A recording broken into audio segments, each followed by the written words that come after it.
high school class project, my teacher told me it's unrealistic being a CEO. It's been my dream to be a CEO since I was 10.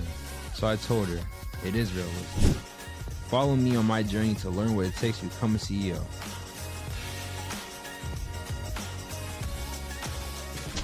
Hey guys, welcome to another episode of the Realistic CEO podcast. Today I'm here with Bob Bolduc. How you doing today, Bob? Terrific, thank you. I want to thank you for taking the time out of your day to come on to my podcast. I truly appreciate that. That's quite all right. Love your podcast. Thank you. So for the first question that I want to ask you is, can you tell us a little about what you do? What I do right now is I've done 2 things in my career. I've done 10 things in my career. Right now I'm running this foundation, and our mission is to help youth and families from our underserved communities achieve their potential. So that's what I do now, which means I manage all the different programs that we have. Each program works with the youth. So what do I do on a day-to-day basis? We start with a team meeting at 9 o'clock because I believe in the team atmosphere. We all talk about what happened yesterday at work, what went wrong, what was good, what we need to improve, and what we're going to do today. And it's fun, it's interesting, but most of all, everybody now realizes that they're working for the same company, maybe doing different things, but with the same goal. And so we speak as one voice, and it usually works very well. And that's something I've done in my career, throughout my career, which has been varied. So can you tell us a little bit about your background and how was your upbringing and how were you able to implement what you learned growing up to what you are able to become successful today? All right. So if you go back to that, I grew up in Springfield. I went to a local parochial school, but then I went to Springfield Public Schools. And then I went to Notre Dame, got a degree in engineering. And then I knew that to be in business someday, I didn't only want engineering, I needed to know business and management. So I got a master's degree at Purdue in business. The most important thing that anybody has to do is to get an education, a good education. You got to work your tail off. College is not only to have fun and make connections and grow, but it's also to learn a lot because you need those skills throughout life. I know you have a military background. When you came out of the military and you're a vet now, were you able to use those skills that you learned in the military to develop your own businesses? In a way, everything you do in life is, if you're aware of it or not, but if you're working at it, adds up to success later in life. So you don't want to pass over the education part too fast, because if you skip that part of it, and there's no way to skip that part of it, you're not going to be successful, okay? There are 3 phases in life. A wise person said this once. Learn, and that's the first third of your life. That's not just high school. That's 4-year college, and then, if possible, an advanced degree. And then you still learn by going to seminars and working with others and belonging to organizations where your interests are, and reading all the time and going to night classes. It is constant, and I still learn today. So the first third is learn. And everybody thinks they're going to pass over that and just take a couple of courses in entrepreneurship. They have no clue. Because one thing that they don't tell you is that 99% of small businesses fail. 99%. That means if you want to be in the 1% to make it, you better be very well educated and very well preserved and work harder than the next guy. The second phase is earn.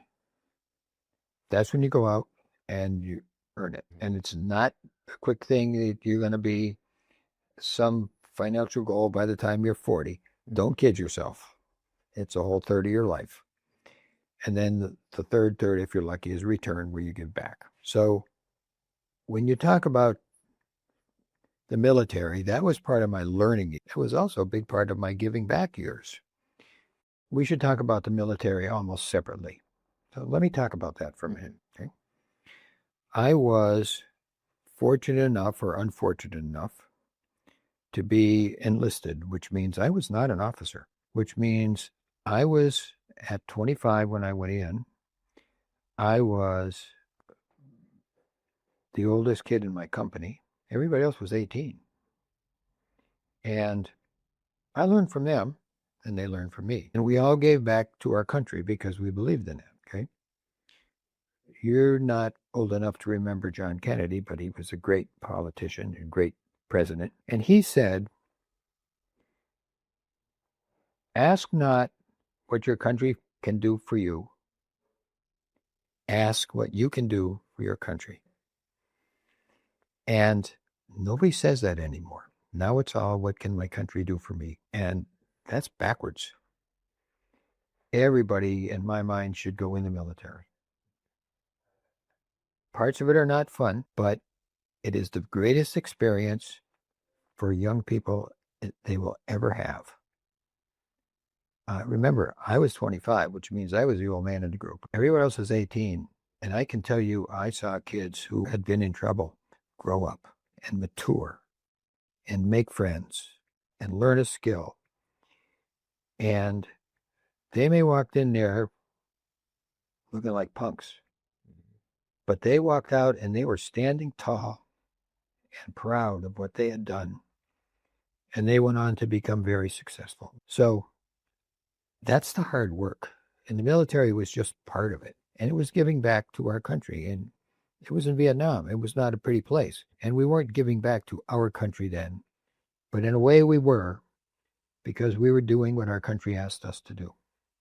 Okay? I would love to talk sometime just about the benefits of the military, how you can learn trades and skills and come out. And most of all, you stand tall. Okay? And that's important. So anyway, that's the story about the military. So what is the biggest lesson that you would say you were able to take away from going into the military? Learning. If you want to be a good leader, and everybody, young person wants to be a good leader someday, they have to learn to be a good follower first. Okay? And you learn that in the military.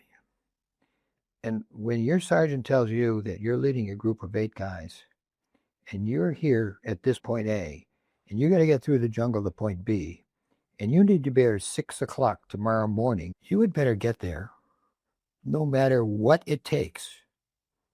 Because one of two things is going to happen. The guys you're going to meet up with just might die, or you might die because you don't meet up with them.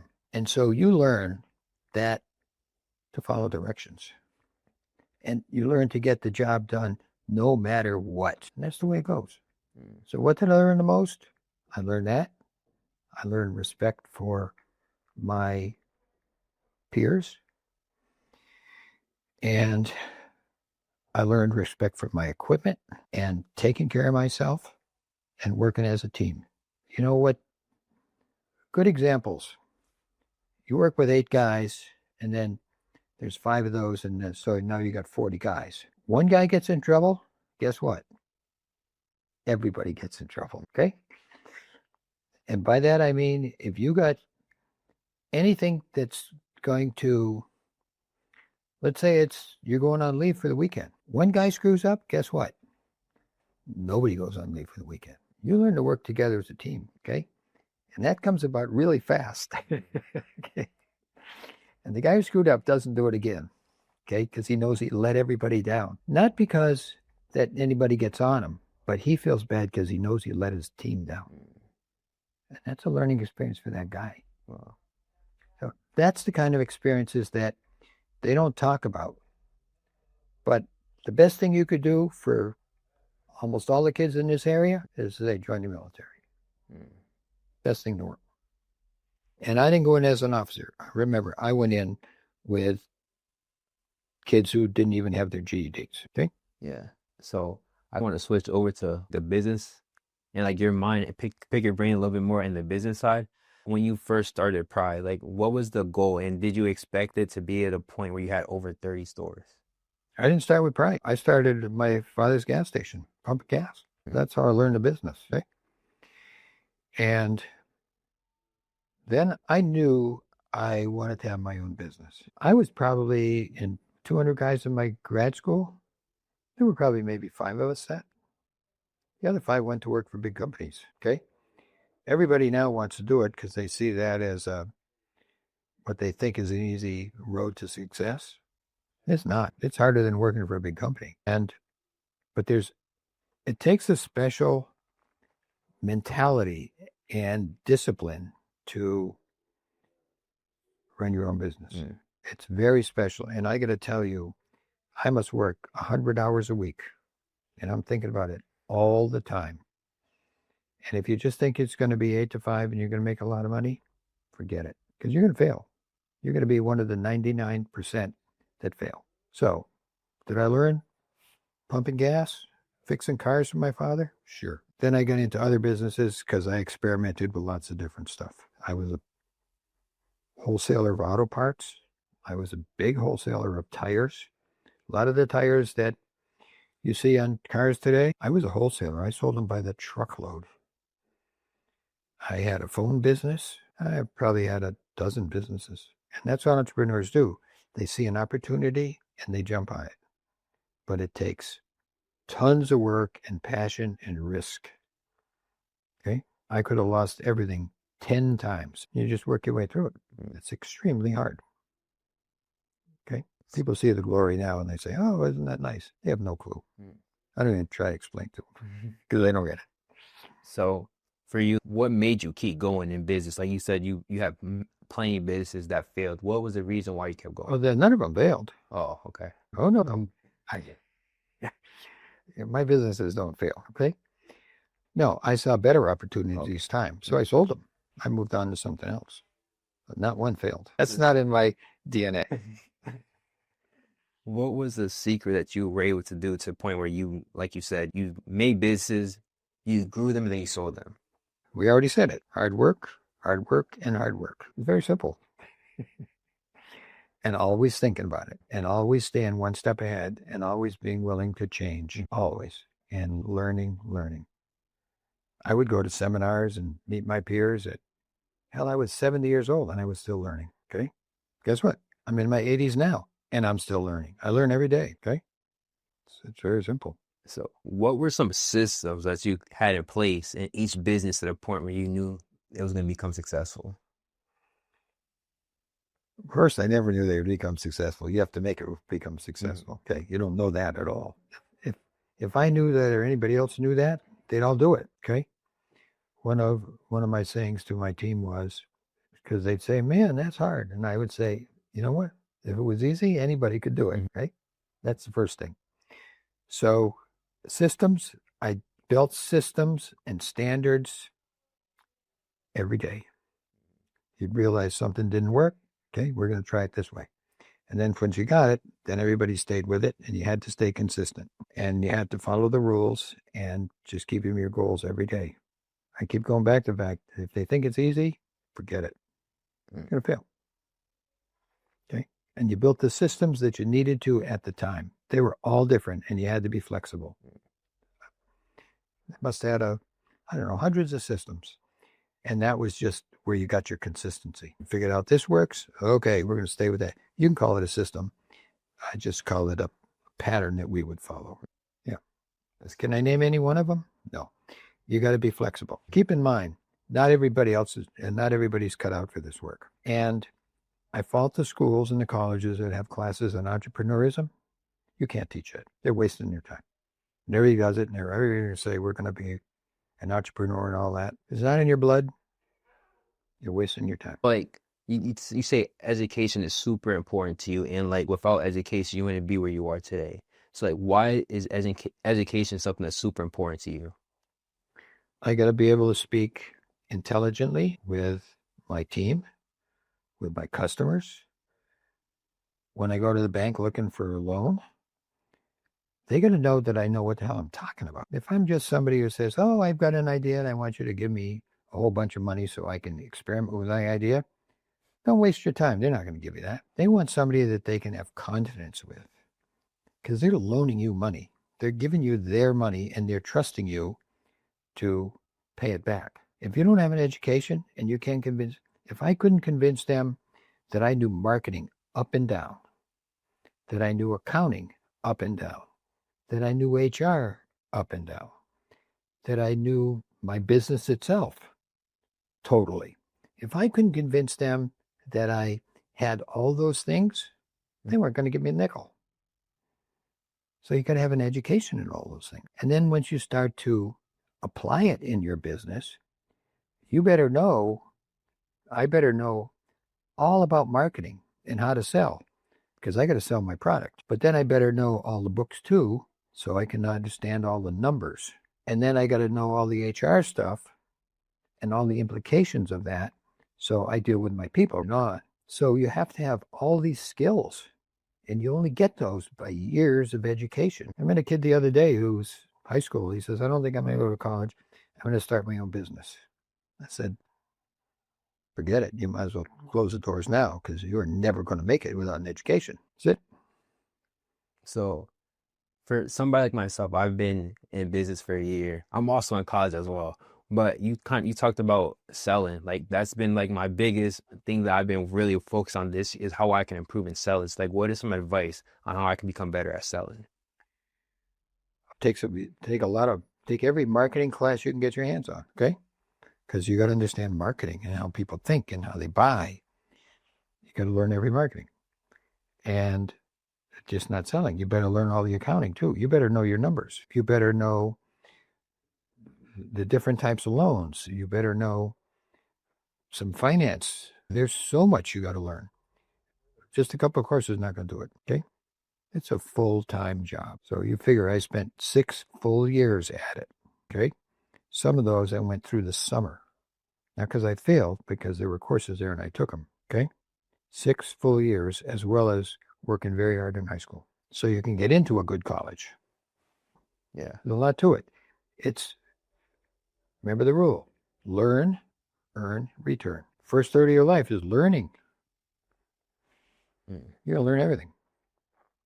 So how are you able to like figure out that learning was important quick? Because like you said, you did 6 straight years where you were learning. So how did you realize that learning was super important? I did more than that if you figure out going through high school, okay? High school was 12 years. You had 6 of them. So I got 18 years of education, okay? Anybody will tell you that. That's the first thing that good teachers will tell you. You stay in school, get your education. And everybody says it, but it's got to click up here, and then you got to do it. It wasn't hard to figure out. Just follow the rules. Okay? Yeah. You talked about how you didn't have systems, you had patterns that you really realized. Like, what were some patterns that you use in every business? I gave you one, for example, 9 o'clock team meeting, okay? When I had Pride, you know what time they started? What time? 7 o'clock. And you will be on time. That's it. We start at 7 o'clock. Mm-hmm. You want to progress with the company, you will be there at 7 o'clock. Mm-hmm. That's it. And then we take off from there, and then you will do your work, and you will expect to be monitored and expectation set and all. And if you don't deliver, we're going to take you aside and say, you just may not be the right person to be working here, okay? You do patterns on everything. Then, you have expectations for sales from your salespeople. You have expectations for your accounting people. Just everything possible has to be controlled and managed, okay?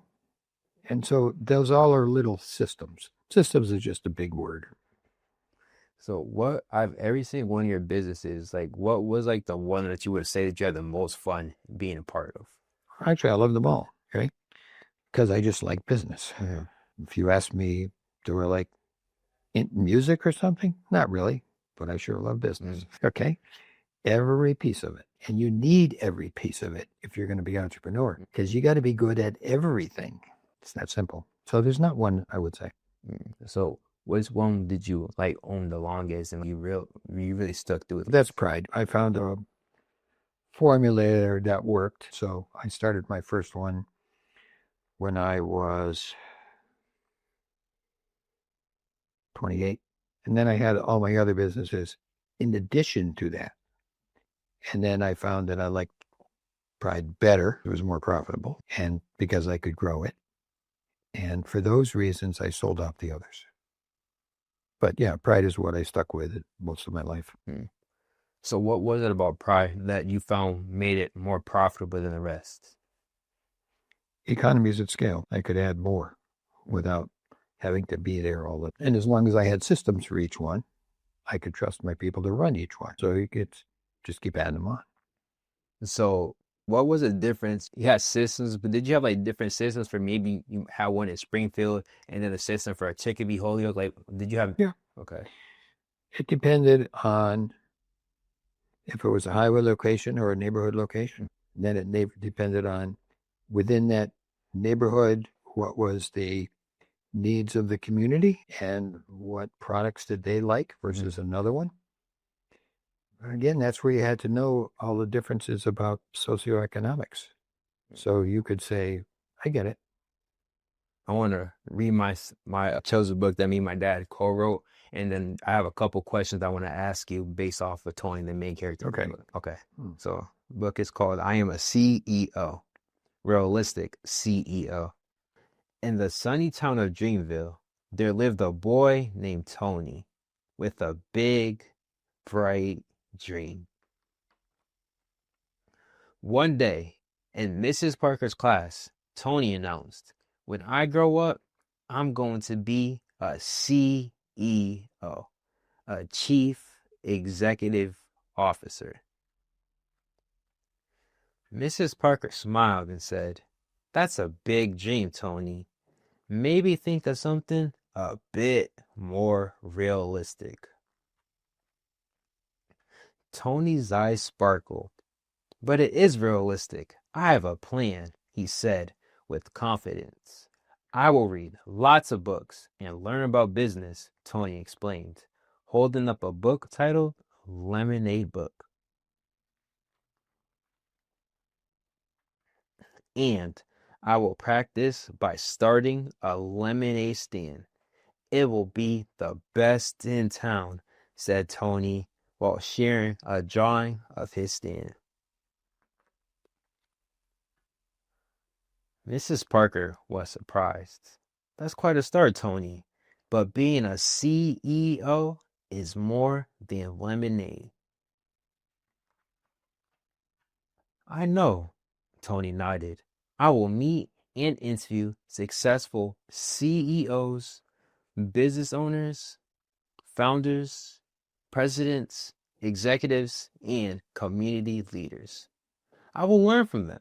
I'll learn to make good decisions and solve problems. Tony continued, I also learned to be kind and help others, just like a good leader. Mrs. Parker smiled. Tony, I think you just might be a CEO one day.